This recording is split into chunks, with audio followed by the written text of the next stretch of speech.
Oke, shalom dan selamat hari Minggu. Saya ucapkan kepada saudara-saudari sekalian. Shalom. Semua baik-baik saja, semua sehat. Oke, puji Tuhan. Puji Tuhan, semua sehat-sehat belaka. Oke, so hari ini apa yang kita bakal renungkan adalah berdasarkan daripada bacaan 1 Yohanes pasal 3 ayat 16 hingga akhir. Sebelum kita mulakan renungan kita pada pagi ini, saya akan pimpin kita dalam doa. Sama-sama kita berdoa. Haleluya Bapa kami di surga Tuhan, kami ingin mengucapkan terima kasih Tuhan karena di pagi yang diberkati ini Tuhan, Engkau telah memberikan kami satu peluang untuk bersekutu Tuhan, bahkan untuk beribadah bersama-sama dengan rekan-rekan seiman kami Tuhan, baik di mana kami berada Tuhan.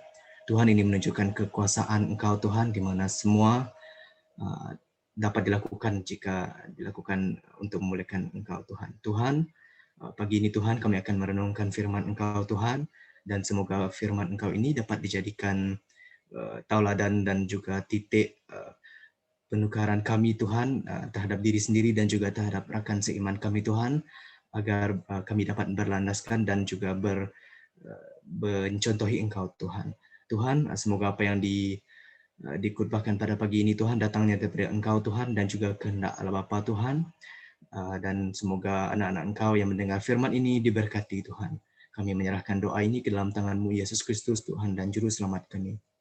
Amin. Baiklah, berdasarkan bacaan kita tadi yaitu 1 Yohanes 3 ayat ke-16 dan juga dari Injil Yohanes, kita mendengar tentang perkataan kasih, di mana di situ diterangkan bahwa bagaimana Yesus menunjukkan kasih-Nya terhadap kita orang yang percaya. Jadi renungan kita pada pagi ini ataupun khotbah kita adalah tentang kasih yang teragung. Jadi sebelum kita memasuki dengan lebih mendalam kepada firman-firman Tuhan tadi, kita ambil masa sekejap untuk kita fikir, mengapa kasih ini teragung? Mengapa kasih ini lain daripada yang lain? Pertama sekali kita tahu bahwa kasih ini adalah datangnya daripada Tuhan kita, yaitu Yesus Kristus. Oleh itu, kasih ini merupakan kasih yang agung. Kita ingat kembali di mana kita juga fikirkan kenapa kita gelar Jumaat itu Jumaat Agung kan. Jadi pun juga terdapat perkataan agung di situ. Jadi perkataan agung di sini menunjukkan kebesaran ataupun sesuatu yang berkekalan tanpa ada batasan. Tetapi yang benda ini hanya diberikan oleh orang-orang tertentu saja, ataupun kita boleh katakan macam Tuhan kita, hanya dia saja yang boleh memberikan kita kasih yang teragung untuk kita yang percaya. Jadi mari kita sama-sama selidiki ataupun mari kita sama-sama lihat apakah kasih yang teragung yang dinyatakan di dalam bacaan kita tadi. Oke. Ini adalah pengenalan kepada sharing pada pagi ini. Di dalam Kristus Yesus, kita dapat menikmati kasih yang besar dan meneladaninya untuk mengasihi sesama saudara-saudari seiman menurut keredaan Tuhan. Jadi, kasih yang ingin disampaikan oleh Yesus ini bukan hanya satu hala, tetapi ianya diberikan ataupun ianya dianugerahkan kepada kita untuk kita meneladani di samping Kristus mengasihi kita dan juga untuk melakukan kasih terhadap saudara-saudari menurut keredaan Tuhan. Baik, nanti kita akan bincangkan apakah kasih-kasih ataupun bagaimana kita mengasihi saudara-saudari kita seiman. Adakah kita pasti bahwa cara kita mengasihi itu adalah mengikut keredaan Tuhan ataupun tidak. Baik. Oke, pertama sekali kita akan lihat kasih Kristus kepada kita. Ini dapat kita lihat dalam bacaan tadi, di mana kita dapat lihat di dalam ayat yang pertama sekali, yaitu ayat ke-16. Demikian kita tahu bagaimana cara mengasihi seseorang, dan dia dinyatakan di situ, Yesus Kristus telah menyerahkan nyawanya untuk kita. Jadi di sini kita dapat lihat cara Kristus mengasihi kita sebagai orang yang percaya kepadanya adalah dengan mengorbankan nyawanya untuk kita. Jadi sebagai orang yang percaya, apakah korban yang telah diberikan oleh Kristus ini? Bagaimana Kristus telah mengorbankan diri untuk kita sebagai tanda mengasihi? Kita tahu ini daripada peristiwa Jumat Agung di mana Yesus menyerahkan dirinya sebagai satu korban penebusan untuk menebus dosa kita manusia. Dan kita linkkan juga dengan bacaan Injil kita tadi, yaitu Yohanes 10 ayat ke-13 kah? Ayat yang ke-11. Oke. Akulah domba yang baik, aku menjaga domba-dombaku. Jadi di sini menunjukkan identiti Yesus sebagai domba yang baik itu menunjukkan kasihnya terhadap domba-dombanya. Yesus itu sebagai gembala dan kita ini adalah domba dia. Oke. Yesus menggembala kita, yaitu domba. Kita dapat lihat bahwa Yesus menggelarkan diri kita domba karena kita tahu sifat-sifat domba ini macam mana. Oke. Kadang-kadang kita pandai tersesat, kadang-kadang kita ini diburu oleh serigala yang liar. Jadi selalunya kita lihat domba-domba ini tinggal dalam kelompok-kelompok dan ada pengembala. Dan pengembala inilah Yesus. Yesus mengembala kita dengan kasihnya. Oke, kita fikir logik. Sekiranya gembala kita tidak mengasihi kita, oke, kita baca dalam Injil tadi, orang upahan itu lari karena dia melihat serigala datang, kan dia tidak mahu ataupun tidak mampu menjaga domba-domba yang di bawah jagaan mereka. Jadi di sini kita melihat bagaimana gembala yang tidak ada kasih, di mana mereka hanya mengharapkan upah saja, upah untuk menjaga gembala. Tetapi gembala yang benar, yaitu Yesus, dia tidak akan meninggalkan kita. Bahkan di ayat yang ke-16 kita tengok bagaimana kasih Kristus disalurkan. Aku memiliki domba-domba lain yang bukan daripada kawanan ini. Tengok, ini kita dapat kita dapat tentukan domba di bawah kawanan Yesus adalah kita orang yang percaya. Dan domba-domba lain di sini maksudnya orang yang masih memerlukan penyelamatan, masih memerlukan juru selamat. Jadi walaupun mereka belum menerima penyelamatan, tetapi Yesus sangat mengasihi manusia. Jadi dia menjaga semua. Oleh itu betapa besarnya kasih Kristus kepada kita. Karena dia katakan di situ, sebagaimana Bapa mengenal aku dan aku mengenalnya, dan dia juga mengorbankan nyawanya untuk domba-dombanya, yaitu kita. Dia mengorbankan nyawanya untuk kita, seperti yang saya katakan tadi, dia mengorbankan nyawanya di kayu salib untuk mengampuni kita. Jadi secara keseluruhan, penyaliban di sini ataupun pengorbanan di sini kita lihatlah daripada konsep Injil tadi dengan buku yang ditulis oleh Yohanes ini. Dia menulis, kalau kita tahu Saint John ataupun Saint Yohanes ini, Injil Yohanes, 1 Yohanes dan 2 Yohanes ini ditulis oleh Yohanes. Jadi dia, kalau kita lihat perkaitan dia di sini, gembala yang baik dan juga pengorbanan kasih Kristus kepada kita. Dia linkage very sangat related to each other. Jadi pengorbanan yang dilakukan untuk menjaga gembala di sini merujuk kepada penyaliban Yesus Kristus untuk kita yang berdosa. Jadi penyaliban ini menunjukkan kepada pengorbanan. Oleh itu dia katakan di situ tadi, menyerahkan nyawanya untuk kita. Maksudnya dia telah mengorbankan nyawanya untuk kita yang manusia ini, yang fana ini. Tetapi bagaimana kita melihat pengorbanan ini sebagai kasih? Sebab kalau mengorbankan diri ini, apa yang terdetik di pikiran kita, pengorbanan maksudnya seseorang itu perlu mengorbankan sesuatu, which is nyawanya. Which is, apabila kita mengorbankan nyawa kita, maksudnya kita mati untuk orang tersebut. Jadi kita renungkan, bagaimana kematian Yesus ini menunjukkan kasih. Kita pun fikirkan, kalau orang itu mati, macam mana dia mengasihi kita? Di sini kita akan relatekan bagaimana pengorbanan ini menunjukkan kasih.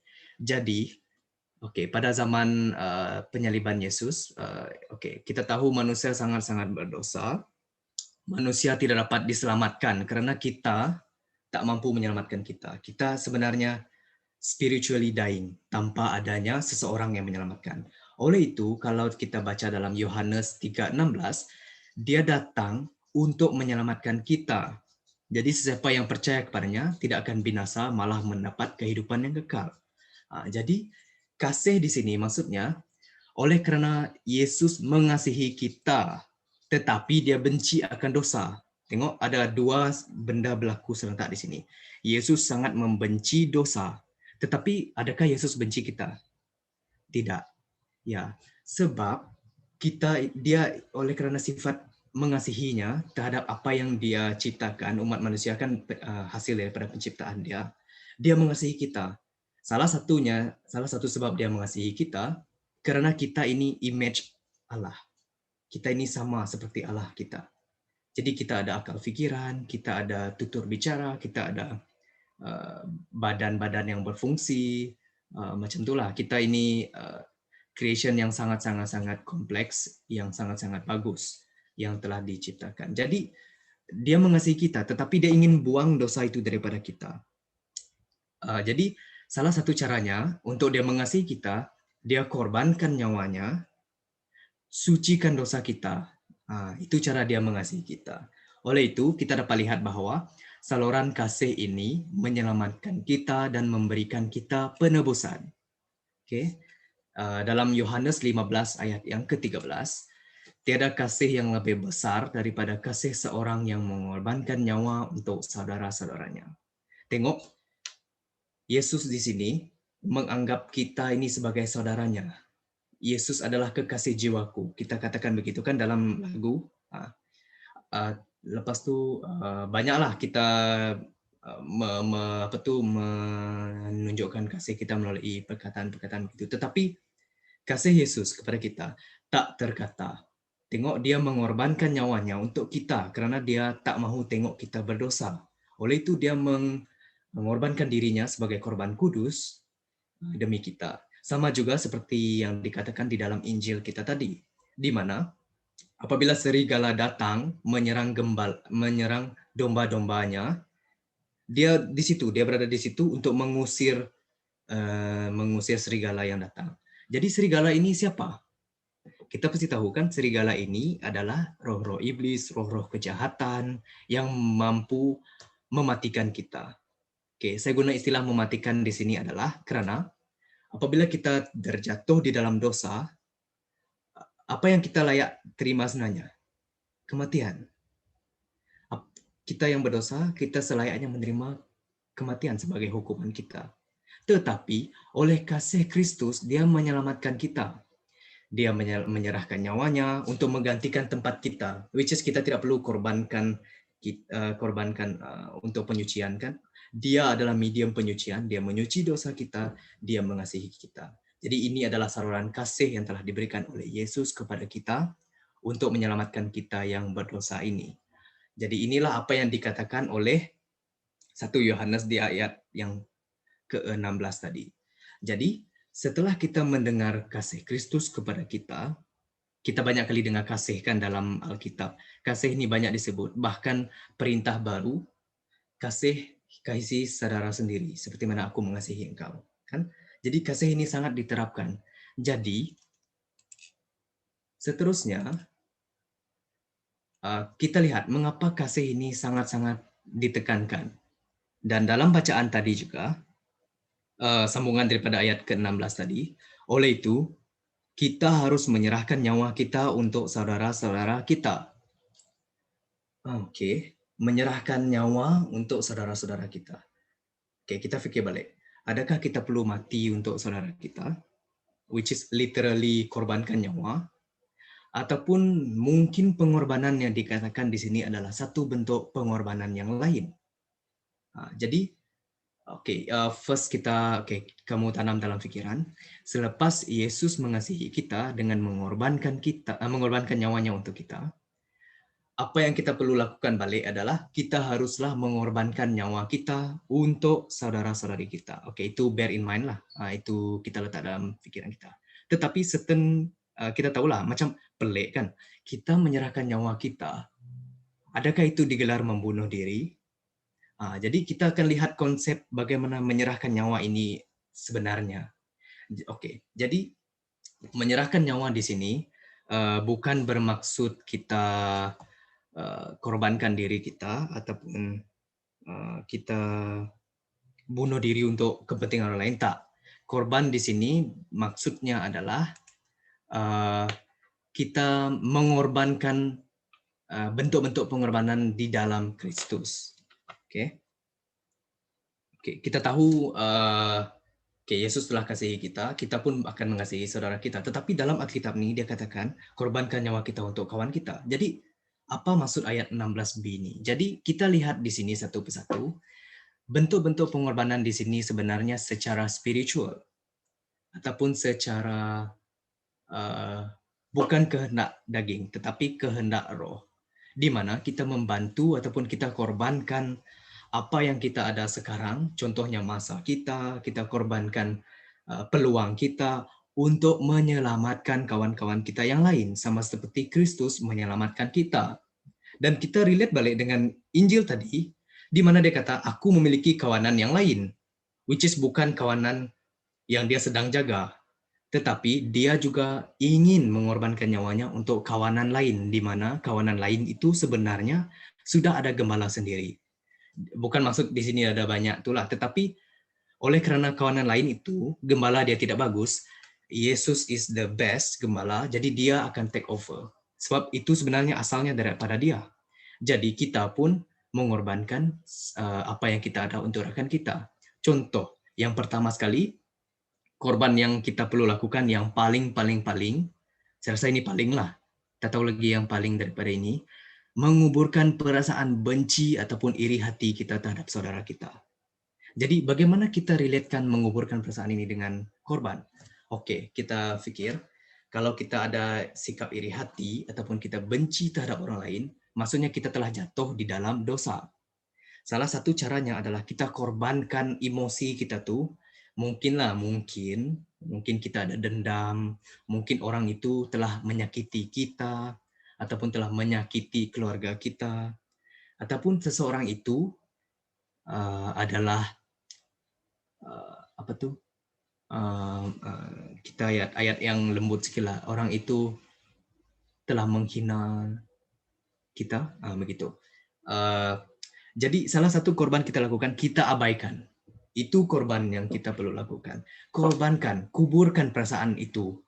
Jadi itulah, sebab kita tahu kadang-kadang rasa itu sakit. Sakit untuk tidak memikirkan apa yang kita ingin buat benda positif lah. Selalunya kalau kita dah, sebab semua orang akan rasa yang sama kan apabila kita membenci orang itu atau apa kita iri hati, apabila jealousy melanda, sangat-sangat susah untuk kita lepaskan orang itu daripada percakapan jahat oleh diri kita sendiri. Jadi korbankan itu, korbankan dengan menguburkan perasaan benci ataupun iri hati kita ini.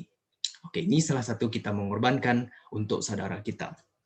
Oke, yang kedua, memberikan masa untuk bersekutu bersama-sama. Ini oke, sebelumnya ini semua bukan wajib, tetapi ini mengikut kemampuan masing-masing. Oke, jadi termasuk juga dengan menguburkan perasaan tadi, sebab bukan semua orang mampu untuk menguburkan perasaan yang dia sekarang ini. Mungkin dia juga perlukan bantuan oleh rakan-rakan lain untuk dia luahkan agar dia rasa beban tu rendah. Oke, jadi kita berbalik kepada bersekutu bersama-sama. Bersekutu bersama-sama di sini bukan bererti bersekutu yang membuang masa, bukan. Tapi bersekutu yang Oke, sisi kata ouch. Bukan bersekutu, maksud saya bukan buang masa. Kalau relax tuh boleh lah. Lepas kita buat assignment, kita relax dengan geng. Itu lumrah kita sebagai manusia lah. Kita bukan perfect untuk lakukan semua benda sekali. Tetapi yang bersekutu di sini maksudnya bersekutu dengan saudara-saudara seiman dengan memberikan bimbingan ataupun memberikan sharing ataupun memberikan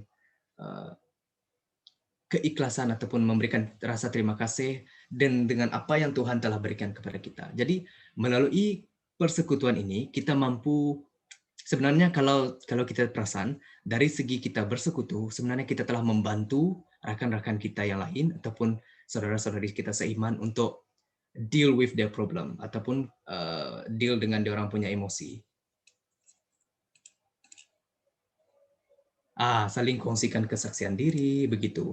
Jadi apa yang Tuhan telah lakukan kepada kita pada minggu ini, which is benda itu secara tidak langsung memuji dan memuliakan nama Tuhan. Sama seperti kita di sini pada pagi ini, kita memuji dan memuliakan nama Tuhan dengan menunjukkan ataupun dengan meneladani kasih-Nya. Oke, jadi itulah cara kita bersekutu.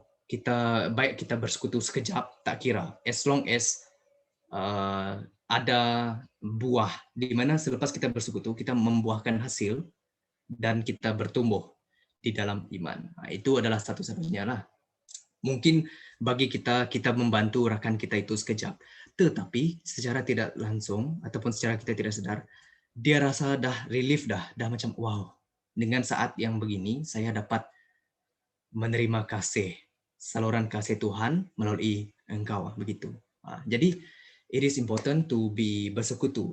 Okay? Sebab itu dalam Alkitab pun kita baca dalam kisah para rasul, di mana para rasul-rasul ini bersekutu, berdoa, mengajar, menginjil, kan mereka bersekutu. Karena kita ambil pepatah lah, bersatu teguh bercerai roboh. Yes, betul. Karena melalui persekutuan itu kita dapat unity in Christ. Itu adalah kebaikan bersekutu, right? Dan apa yang saya terangkan tadi itu sebenarnya related dengan yang ketiga inilah, yaitu membimbing dalam keimanan. Yes. Jadi kalau kita ada peluang untuk bersekutu, why not? Kalau memang dah tak ada, terpaksalah kan begitu. Sebab kita pun sekarang masih macam contohlah, kita sekarang masih melakukan perkara yang duniawi, yaitu untuk melakukan kerja. Kita tak boleh abaikan kerja itu 100%. Okay?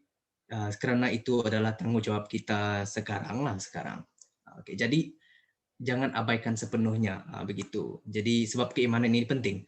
Mungkin kawan kamu perlukan pertolongan pada contohlah pada lepas ni nanti kawan kau call.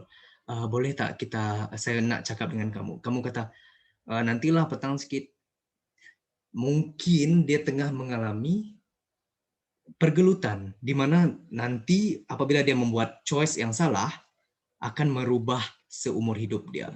Itu yang kita takutlah sekarang ini. Walaupun kita tak mengetahui, tetapi Allah sangat berkuasa di mana dia akan menentukan masa yang tepat.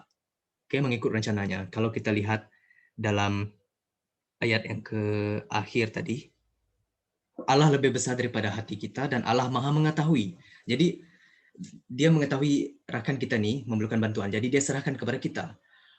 Jadi bermaksud di situ, kita ini sebenarnya telah membawa satu cahaya. Kita diberi peluang oleh Tuhan untuk membawa cahaya kepada rakan kita itu.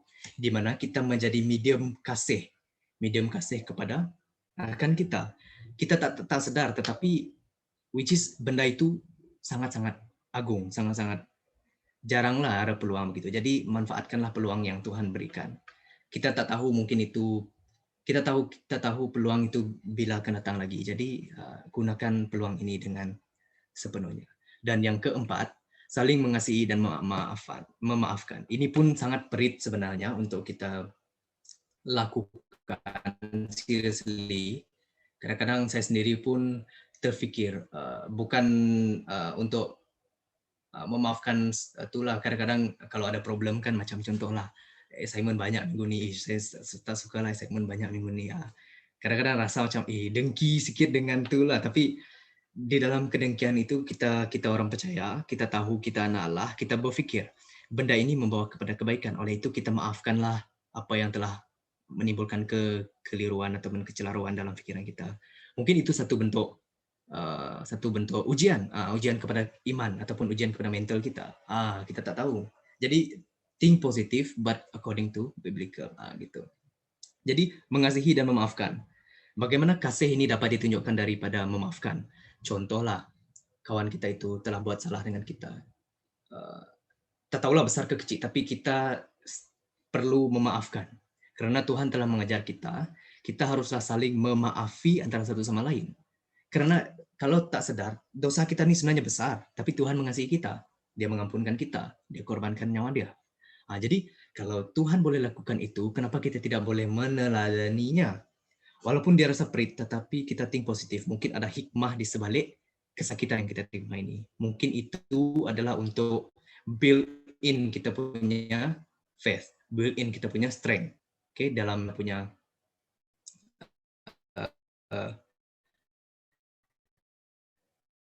keimanan.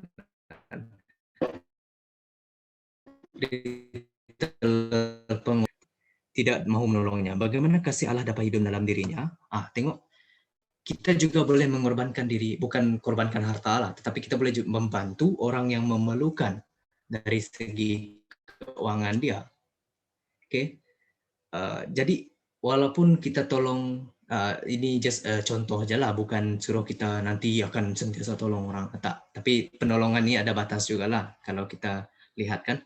Tetapi kita ambil example menolong rakan kita yang memerlukan, di mana sesen pun yang kita bantu,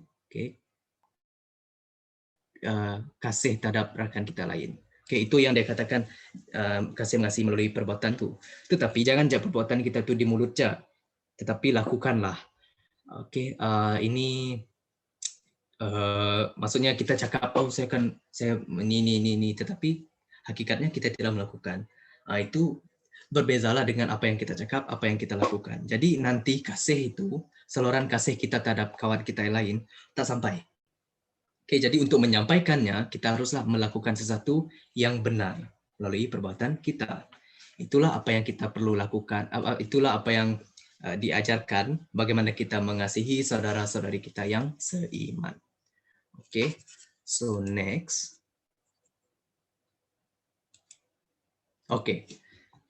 Kita telah dengar kasih daripada Tuhan, kita telah dengar kasih daripada kita terhadap saudara-saudari. Jadi mengapa pentingnya kasih ini? Sebelum itu kita renungkan kembali peristiwa besar di mana Tuhan mengasihi manusia. Pertama sekali kita lihat dalam zaman Nabi Noah, di mana time itu semua orang sangat-sangat kejam, zalim dan berdosa. Dan Tuhan berhasrat untuk menurunkan hujan dan membanjiri bumi 40 hari 40 malam. Jadi dia mengarahkan Noah untuk membuat satu bahtera. Jadi di sebalik kejadian ini sebenarnya kita dapat melihat kasih Tuhan sebenarnya, di mana Dia mengasihi manusia dengan menyelamatkan keluarga-keluarga yang masih berpegang teguh kepada ajaran Tuhan. Yang lain tu dia try to abolish ataupun dia try to eliminate daripada world, sebab itu dia menjadikan bumi banjir ketika itu. Jadi ini juga salah satu contoh kasih Tuhan di mana Dia mengasihi kita. Dan yang kedua pula kita dapat lihat daripada peristiwa Nabi Musa. Nabi Musa membawa umat Israel keluar daripada Egypt setelah dijajah 400 tahun. Begitu. Jadi oleh kerana Tuhan mengasihi umat Israel, Dia telah menjanjikan bahwa apabila mereka keluar, Dia menjanjikan satu tanah perjanjian, yaitu Jerusalem, di mana Dia akan membawa orang Israel keluar dan sampai ke tanah perjanjian. Dan mereka ini dibimbing oleh Musa, ada juga Nabi Yosua di situ. Jadi di sini kita melihat kalau Tuhan tidak kasih, Dia tidak akan keluarkan umat Israel daripada Egypt. Tetapi oleh kerana Dia kasih, Dia keluarkan daripada hukuman, daripada penghinaan, daripada menjadi kuli, menjadi hamba, begitu.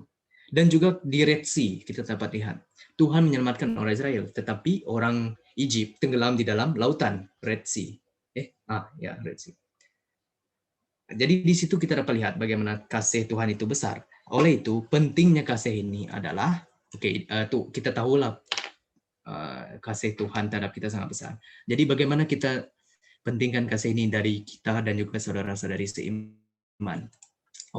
Pertama sekali kita adalah anak Allah.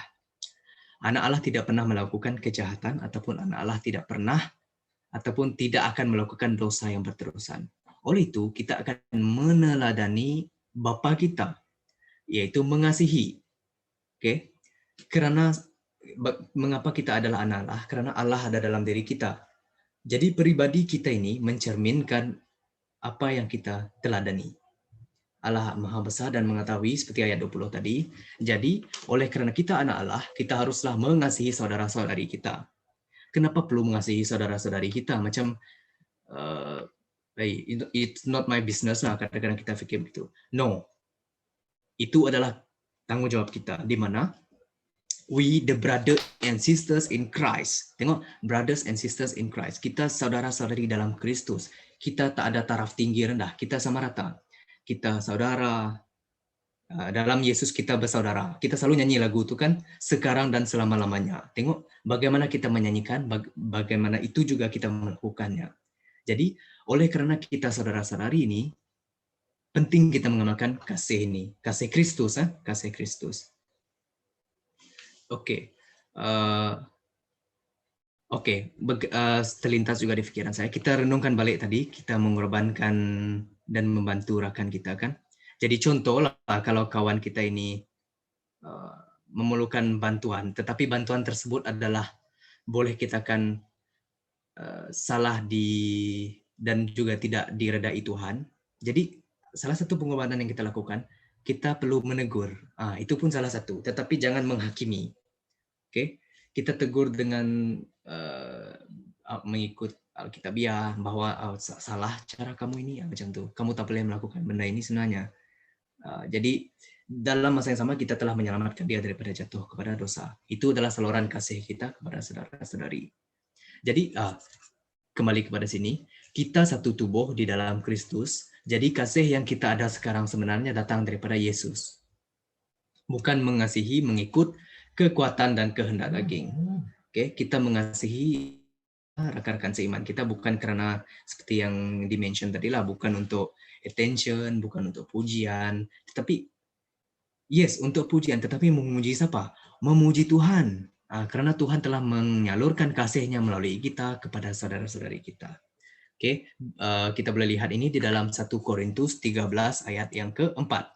Sesiapa yang mengasihi orang lain, sabar dan baik hati, dia tidak iri hati, tidak bercakap besar dan tidak sombong, dia tidak berkasar, tidak mementingkan diri sendiri, tidak cepat tersinggung dan tidak mendendam. Sesiapa yang mengasihi orang lain tidak gembira dengan kejahatan, tetapi dia gembira dengan kebaikan, harfiah, kebenaran. Dia tahan menghadapi segala sesuatu, dia mempercayai orang lain, tidak hilang harapan, dan sentiasa bersabar. Ini adalah kesimpulan pengorbanan yang kita lakukan. Tidak iri hati, tidak bercakap besar. Oke, jadi itulah mengapa pentingnya kasih Kristus ini dalam kita. Agar kita meneladani kasih Kristus kepada kita dengan kita dan juga rekan-rekan kita. Dapat lihat tak dia punya vision? Oke, saya terangkan lagi. Pertama, Yesus telah mengasihi kita, oke, dengan pengorbanan dia di kayu salib. Jadi sekarang, mengapa kasih yang diberikan itu penting untuk kita? Karena kita perlu mengasihi saudara-saudari seiman. Kita perlu mengorbankan kita untuk rakan-rakan kita. Bentuk pengorbanan ini, seperti yang kita katakan tadi lah, bentuk spiritual. Kita membantu dan kita korbankan diri kita secara roh kepada kawan kita. Oke, melalui apa yang kita telah bimbing tadi. Tetapi tertanya-tanya juga, bagaimana kita mengasihi, adakah kita perlu mengasihi orang yang tidak seiman? Yes, kita harus mengasihi semua orang tanpa mengira apa. Bahkan lebih bagus apabila kita memberitakan Injil kepada orang yang tidak percaya itu agar dia menerima penyelamatan. Dia kiranya begini, kita memberikan satu cahaya kepada dia, satu cahaya kehidupan untuk dia menerima Yesus sebagai juru selamat. Itu juga menunjukkan bagaimana kita mengasihi saudara kita, di mana kita membantu dia untuk menerima juru selamat. Itu juga satu bentuk kasih. Jadi penting, mengasihi ini sangat penting. Oleh itu pada Last Supper, Yesus sendiri mengajar kita, kamu haruslah kasih mengasihi, seperti mana aku telah mengasihi engkau. Oke. Jadi melalui kepentingan ini, apa respon kita? Respon kita sekarang adalah tetaplah mengasihi saudara-saudari di dalam Kristus, di mana mengasihi ini adalah perkara yang benar dan ikhlas, serta paling penting mentaati perintah Tuhan, di mana dalam ayat tadi, oleh yang demikian, saudara-saudari yang kukasihi, jika hati nurani kita tidak menyalahkan kita, kita dapat menghadap Allah dengan tetap hati. kita menerima apa yang kita minta daripadanya karena kita taat akan perintahnya. Dan kita melakukan apa yang diridainya. Oke, kita menerima kasih, maksudnya kita telah mentaati dia. Jadi kita haruslah melakukan kasih yang diridainya. Jadi apalagi yang kita baca di sini, kita harus percaya akan nama anaknya Yesus Kristus dan kasih mengasihi seperti suruhan Kristus. Itu yang dia katakan. Jadi sesiapa yang mentaati perintah Allah, Allah ada dalam dirinya.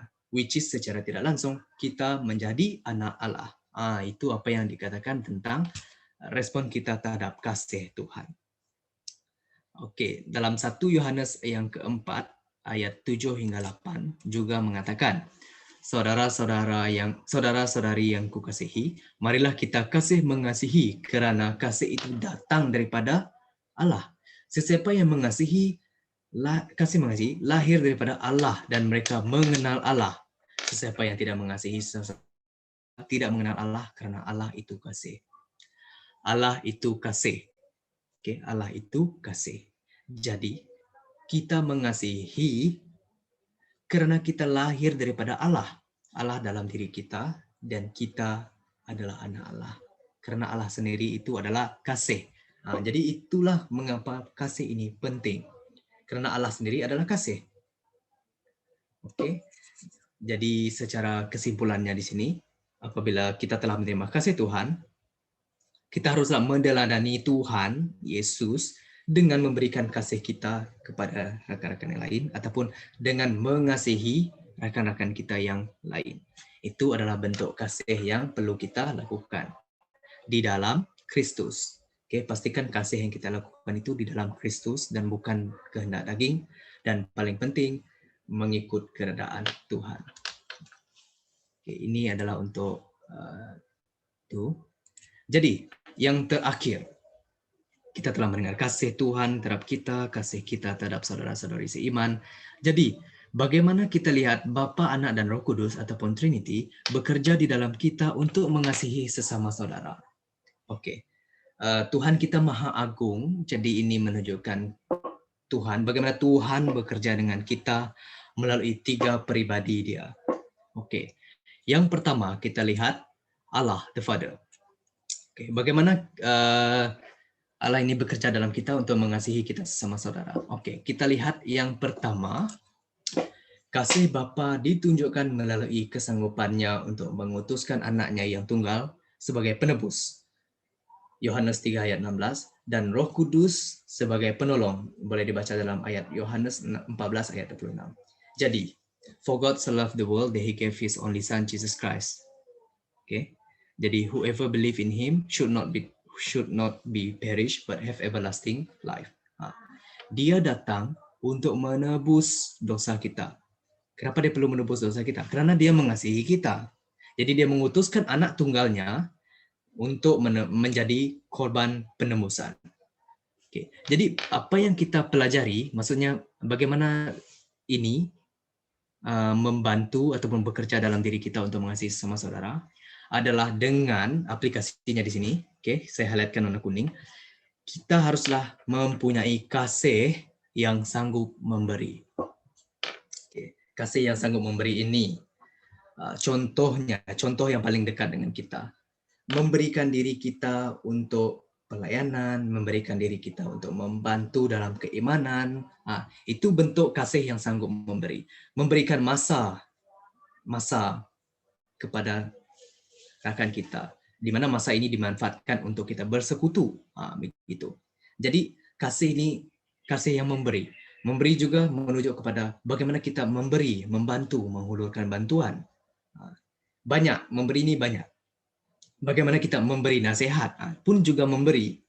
Bagaimana kita memberi teguran, itu juga menunjukkan memberi. Di mana kita ada sifat kasih ini yang sanggup memberi. Jadi itulah bentuk pengorbanan kita yang telah diteladani oleh Allah Bapa. Oke, jadi next kita lihat bagaimana pula Yesus, the Son, bekerja dalam kita untuk kita mengasihi saudara-saudari kita yang lain. Oke. kasih Kristus ditunjukkan melalui kesanggupannya untuk mati dan korban penyelamatan untuk nyawa kita. Ini dalam Yohanes 16 ayat ke-13. Jadi kita dengar ini tadi. Kita dah dengar ini tadi, kita memang tahu Yesus korbankan dia, salibkan diri dia untuk dosa kita. Jadi aplikasinya sekarang, ini memberikan kita kasih yang sanggup mengorbankan. Sama juga related dengan yang sanggup memberi. Jadi benda ini saling berkaitan, oke? Kalau kita lihat.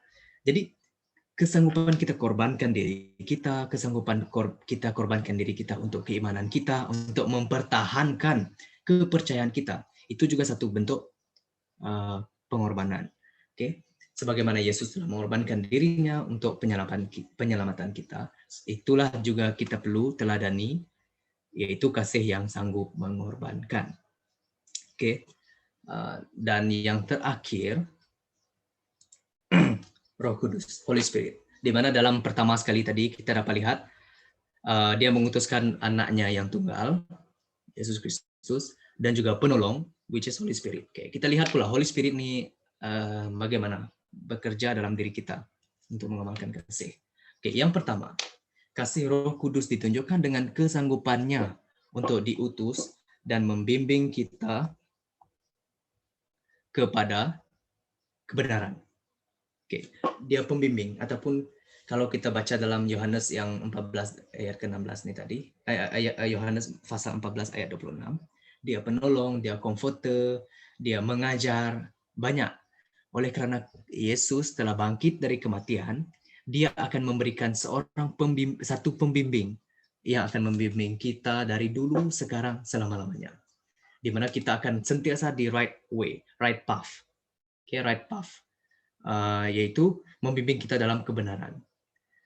Okay. Oleh itu kalau kita baca dalam Injil, akulah jalan kebenaran dan kehidupan, tiada siapa yang boleh datang kepada Bapa kecuali melalui aku. Jadi mengapa Roh Kudus perlu bimbing kita ke arah kebenaran? Dan siapakah kebenaran ini? Yesus Kristus, Tuhan kita. Jadi dia bimbing kita agar kita tidak sesat. Oke. Kalau kita dengar juga lagu sekolah minggu, oh Tuhan pimpinlah langkahku. Pimpin. Kita tahu Tuhan kita sangat agung. Jadi dia menurunkan Roh Kudus untuk memimpin kita. Jadi apakah dapat kita dapati dalam membimbing dalam kebenaran ini? Oke, aplikasinya adalah kasih yang bersukacita dalam kebenaran. Oke, kita sentiasa bersukacita dalam kebenaran. Kebenaran ini siapa? Yesus. Kita bersukacita dalam keimanan kita bersukacita dalam faith kita, dalam pengharapan yang kita dapati. Kita sentiasa sukacita. Sukacita bergelora di dalam hati ini. Kita nyanyikan lagu tuh. Jadi apa maksud lagu tuh? Yes, kita bersukacita dalam kebenaran. Kenapa kita perlu sukacita dalam kebenaran? Sebab kebenaran ini benar. Jadi sukacitalah kita karena kita tahu apa yang kita percaya ini adalah benar. Which is Yesus adalah satu-satunya Allah yang benar. Oke. Jadi inilah bagaimana tiga pribadi ataupun pribadi Allah ini membantu kita untuk mengasihi sesama saudara-saudari.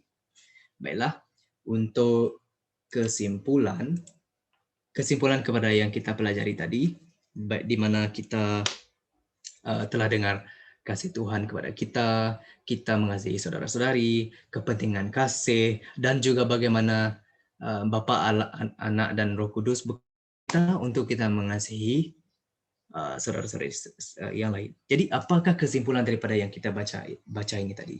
Jadi saya akan bacakan ayat yang terakhir daripada bacaan tadi, di mana ayatnya adalah sesiapa yang taat akan perintahnya tetap ada di dalam Allah dan Allah di dalam dirinya.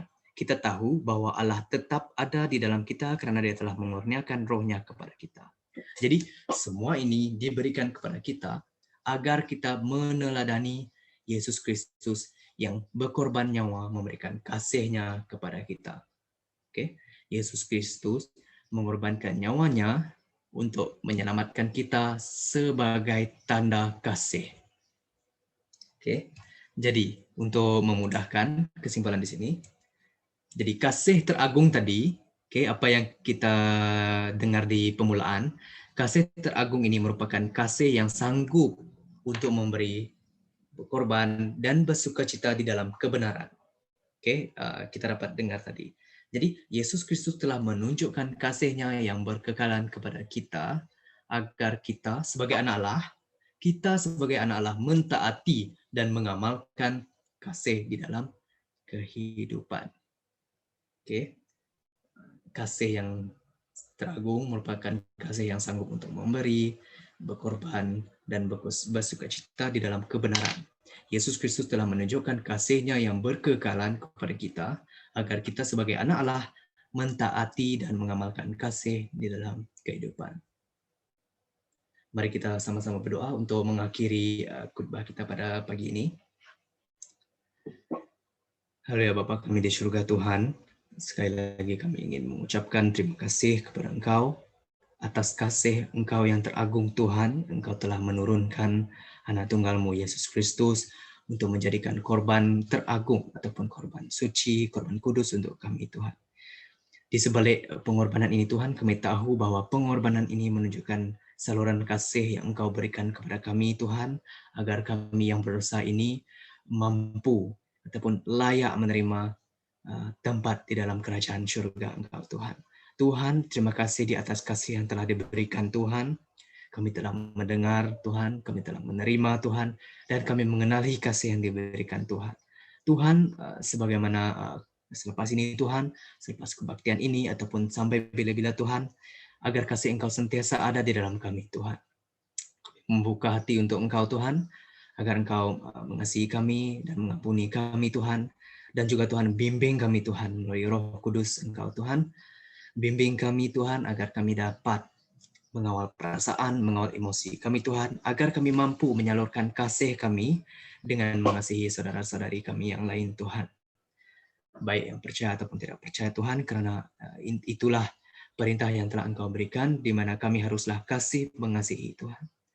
Besarnya kasih ini Tuhan mengajar kami erti kasih yang teragung daripada Engkau Tuhan, yaitu dengan memberi, sanggup berkorban, dan juga sanggup bersukacita dalam kebenaran Tuhan. Oleh itu Tuhan, tunjukkanlah kebenaran Engkau Tuhan, bimbinglah langkah kami Tuhan, karena Engkau sangat indah Tuhan. Kasih Engkau indah Tuhan, lebih indah daripada segala-galanya Tuhan. Oleh itu Tuhan, kami serahkan diri kami yang fana ini, yang berdosa ini kepada tangan Engkau Tuhan, agar Engkau mengasihi kami, dan kami juga Tuhan mempersiapkan hati kami untuk berkorban spiritual kami, untuk rekan-rekan kami, dan juga untuk Engkau Tuhan. Terima kasih Tuhan di atas peluang ini. Terima kasih juga Tuhan di atas firman Engkau dan juga ajaran Engkau Tuhan. Kami serahkan segala doa kami di dalam nama-Mu Yesus Kristus, Tuhan dan Juru Selamat kami. Amin.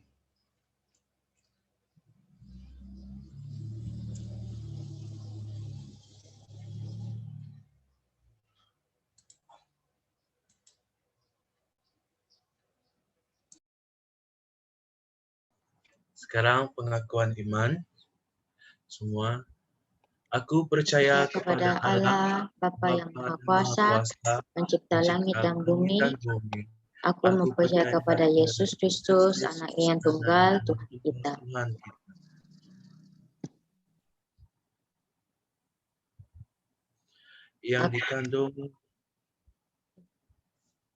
Yang dikandung daripada Roh Kudus, lahir daripada anak darah Maria, yang menderita di bawah pemerintahan Pontius Pilatus, disalibkan, mati, dan dikuburkan, dan turun ke alam maut. Pada hari yang ketiga bangkit pula, dia naik ke surga, dia duduk di sebelah kanan Bapa yang Maha Kuasa, dan di sana dia akan datang menghakimi orang yang hidup dan yang mati. Aku percaya kepada Roh Kudus, gereja yang kudus dan sedunia, persekutuan orang-orang saleh, pengampunan dosa, kebangkitan tubuh, dan hidup yang kekal. Amin. Seterusnya kita akan pergi ke doa syafaat. Dipersilakan. Oke, mari kita sama berdoa untuk kebaktian hari ini.